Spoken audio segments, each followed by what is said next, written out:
Bandit here, Bandit here, Bandit is here. Once again, about to pull a shift. And got a few things on my mind I want to get off my chest. Today's my little girl's birthday. Well, she's not little anymore. She turns 18 today. 18.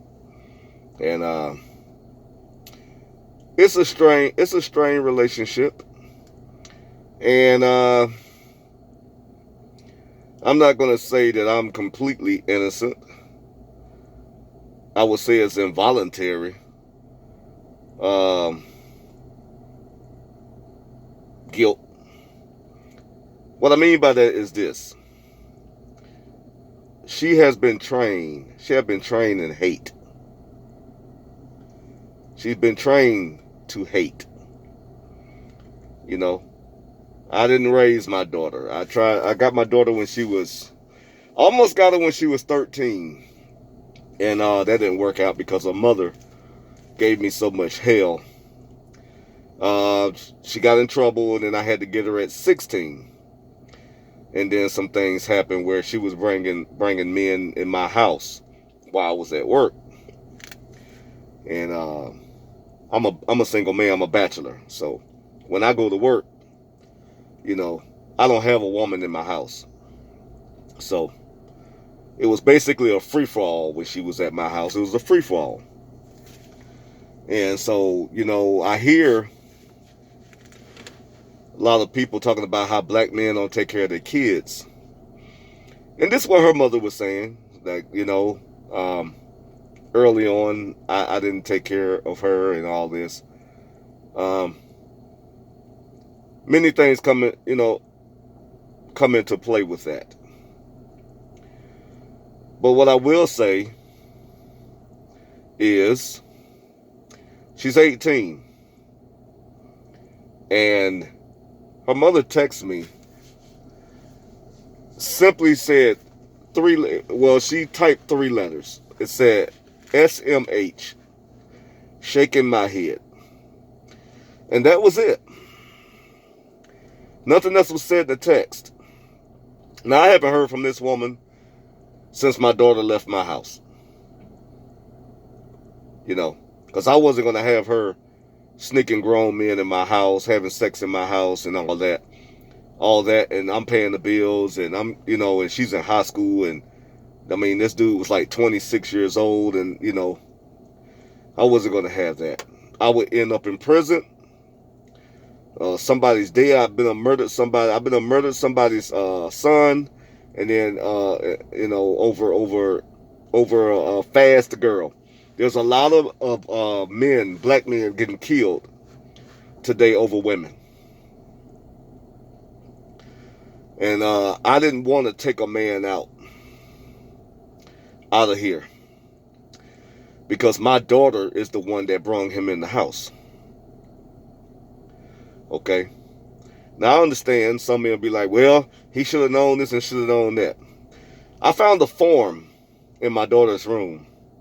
It was a tattoo form. Now, you have to be 18 to get a tattoo. You know, me personally, a man that have tattoos, I don't like women with tattoos. Because to me, I think tattoos are a masculine thing. It's a masculine thing. I mean, that's just my personal opinion. I don't care if women get it. I'm just not going to date you. Okay? And that's fine. I mean, there's a lot of men out there that will date you. But I'm just saying my preference. I don't want a woman that's marked all over her body. Like, scribble scrabble all over her body like she's a man. No. But my daughter had adjusted her age. Okay? Now, this was 2 years ago. And I found this form in her room. And she adjusted her age. Now, she was born August 20th, 2002. She put on there, on the form, she was born August 20th, 2000.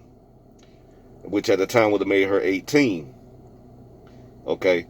So I don't know what she told that young man that was coming to my house and sneaking in the bedroom with her and all that.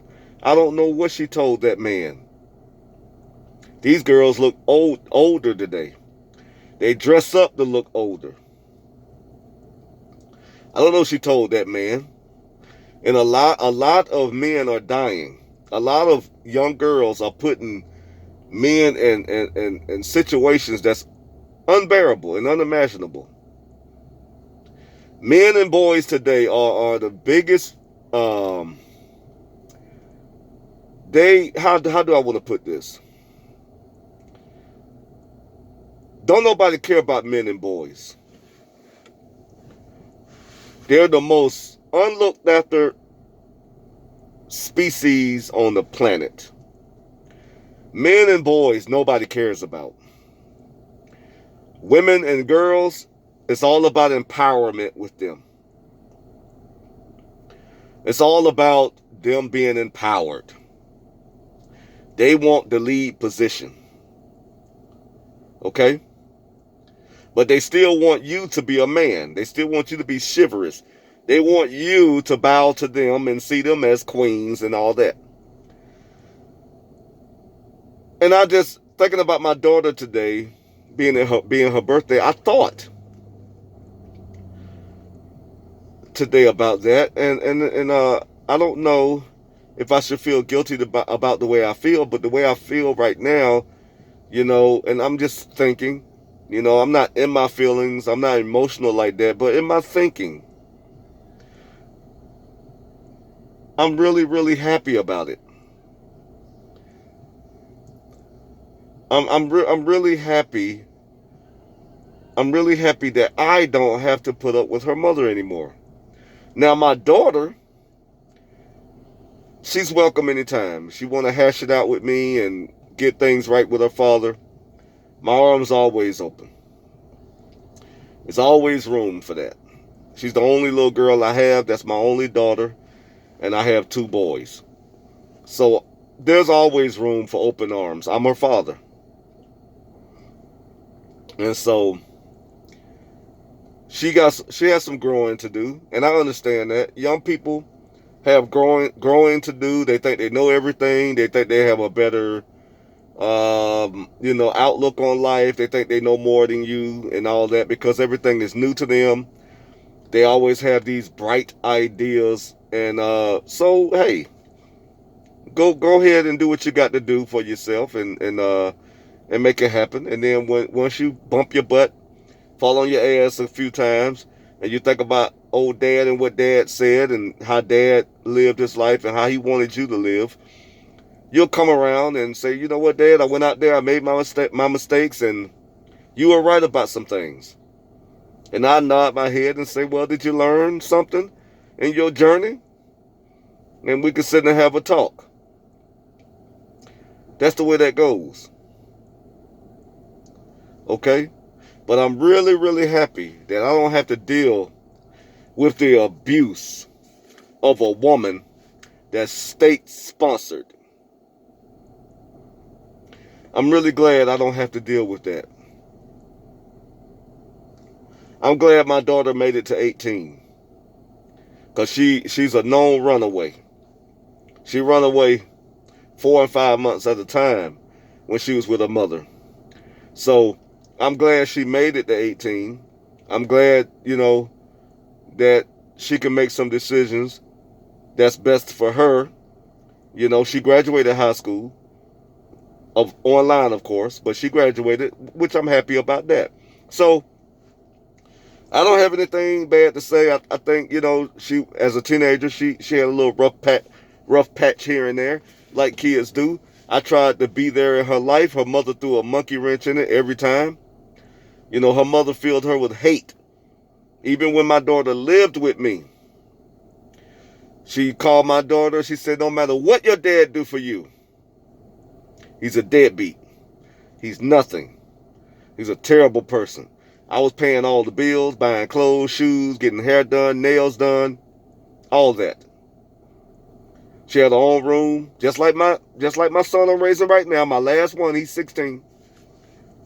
My last one.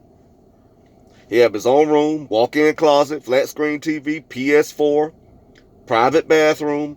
He has to himself. His own cell phone. He has all that that I provide. Okay? My daughter had the same thing, and she didn't appreciate it because she was raised to hate me. She was raised in hate. And once you raise somebody in hate, there's nothing that you can really do. There's nothing you can do. If they're raised in hate, forget it. You have to let them go head on in life and figure out things for themselves. And if they come back around, fine. If they learn something, get bruised up out there and get beat down, and then life beat them down a little bit, and then they come back around and learn to have some sense and think rationally, yeah, that's fine. But other than that, it's a lost cause. And I was thinking about that today. I'm free from my older. I have 3 baby moms. See, I tell young men all the time, I did it the wrong way. I fucked up. I did it all wrong. My son, 21. My daughter, 18. Look at all the years. Those years, man, that I wasted having to take care of women. Not the kids, women. Because let me tell you, child support don't do anything for those kids. Nothing. The insurance, the health insurance that you provide for your children, men, does more for those kids than that child support, because she is not going to spend that money on those kids. They're not going to save a dime. My oldest boy got 20 years of child support. I paid 2 years over. And that woman is broke right now, living in an apartment, got a busted car and everything, and still trying to control my son's life. She saved nothing for him. And the same thing for my daughter. 18 years of good child support payments. I ain't talking about no cheap stuff. Good child support payments. I'm talking about tough. She was getting a nice, hefty lump sum every month. And didn't save a dime. Living in dire straits. Yep. There's a lot of men out here that walk away because they don't want to put up with that crap. They don't even want to deal with it. The stress of it. So with this being said, I'd like to say happy birthday to my daughter. Haven't heard from her in a while. But I'm thinking about her. She's my daughter and everything. And it's fun to have a daughter. It's fun to know that I have a daughter. And I'm sorry that her mother raised her in hate. I'm really sorry that she raised her in hate. Because that's really bad when you do a child like that. You know, it's really a bad thing. And you get no points for that, women. When you turn the kids from the father, you get no points for that. So I'm gonna go ahead on in here and pull my shift, and hopefully I have a good night and no crazies come out where I have to put them things down. All right. Think about this, young man. Concentrate on your future. Concentrate on your dreams, your goals, your plans. Put those through. And then, and then over time, when you get in your 30s or something, you meet you a nice young girl that want to have a family. Then you decide if you want to make a family. But I advise you, don't do it when you're in your early 20s and stuff like I did. Don't do it, because you need to build first. You need to build up so you won't suffer and stress out and be worried about going to jail over child support, not being able to take care of your kid, or you don't have yourself set up financially and all that. Think about those things before you just go out here and think you in love because some girl laid down with you. Think about it. And with that being said, Bandits out.